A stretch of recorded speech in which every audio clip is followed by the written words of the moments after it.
Hola clase, ¿listos para aprender? Organización de las culturas andinas. ¿Quiénes eran los incas? La palabra inca viene del quichua inca, que significa rey o príncipe. El Tahuantinsuyo o el Imperio Inca, civilización que fundó el más extenso imperio de la América precolombina. Este fue fundado en los Andes centrales y en su apego de dominio gran parte de Sudamérica en el siglo XV y en el primer cuarto del siglo XVI. Característica de las relaciones sociales del Tahuantinsuyo: la reciprocidad. Se manejaban por medio de una simetría y de una asimetría. Decimos que simetría por medio de la minga o ainí. ¿Qué era una minga? Era un trabajo colectivo a favor de la comunidad. Y el ainí era un intercambio de fuerza laboral entre familias. Este sistema asimétrico nos decía que era un sistema de ayuda mutua. Se ayudaban entre sí. Tenían una reciprocidad por su parentesco. En cambio, la asimétrica, que era un trabajo obligatorio de la mitad, era una redistribución. Los ainí tenían un lema o un mensaje: hoy por ti, mañana por mí. Los pisos ecológicos.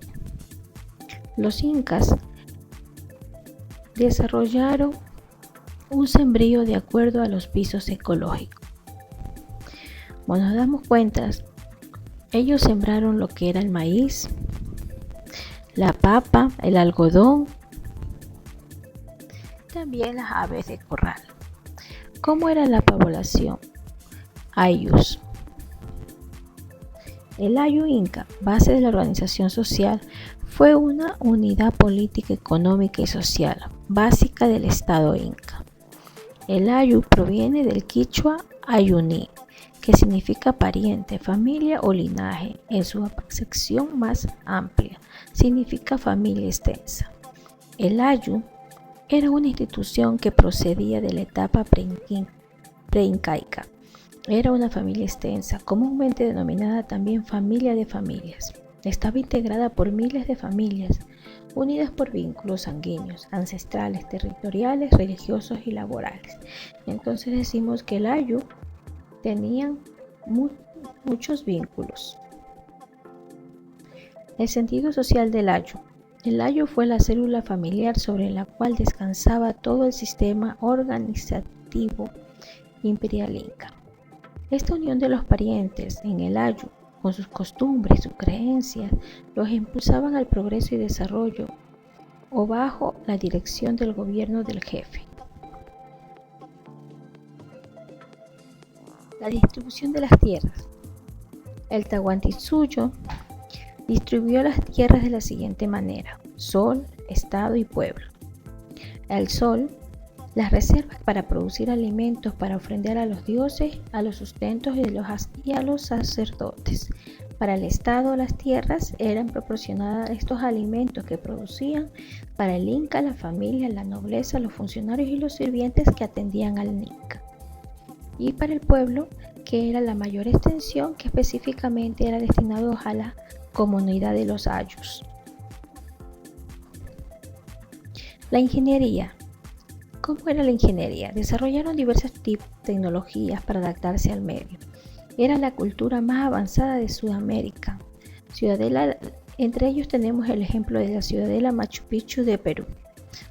Con la ciudadela de Machu Picchu en Perú encontramos varios hallazgos, que fueron los puentes colgantes, los puentes de troncos, piedra, oralla y los flotantes. Los puentes colgantes eran de fibra de vegetales hechos trenzas. Los troncos, que eran palos amarrados con cabullas sobre otros troncos. Los de piedra, que reemplazaban las vigas por las piedras. Los oralla, que amarraban un cable de un margen de un río al otro lado del río y desplazaban canastas donde podían trasladar las comidas o trasladarse ellos. Y los flotantes, que confeccionaban con balsas y encima colocaban tierra. ¿Cómo eran los caminos del Imperio Inca? El sistema de carreteras se le llamó Camino Inca o Copañán. El Copañán es una red de caminos de 30.000 kilómetros que se construyeron los incas a fines de comercializar y transportarse de un lugar a otro.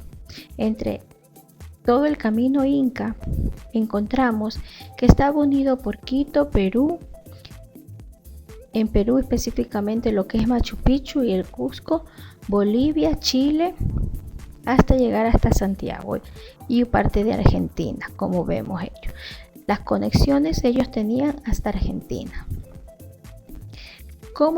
¿Cómo se trasladaban de un lugar a otro? Eran mensajeros personales del Inca que utilizaban un sistema de postas. Se transmitían los mensajes de forma oral, revelándoselos cada 20 kilómetros. El unco era una túnica de lana o algodón que llevaban los mensajeros. En los quipos, que era un conjunto de cuerdas donde traían la información. Y el kepi, que era un bolso donde llevaban los objetos de las encomiendas. Los canales de riego. Entre ellos tenemos la represa, los acueductos y la canalización de riego. Muchas gracias. No se olviden de suscribirse.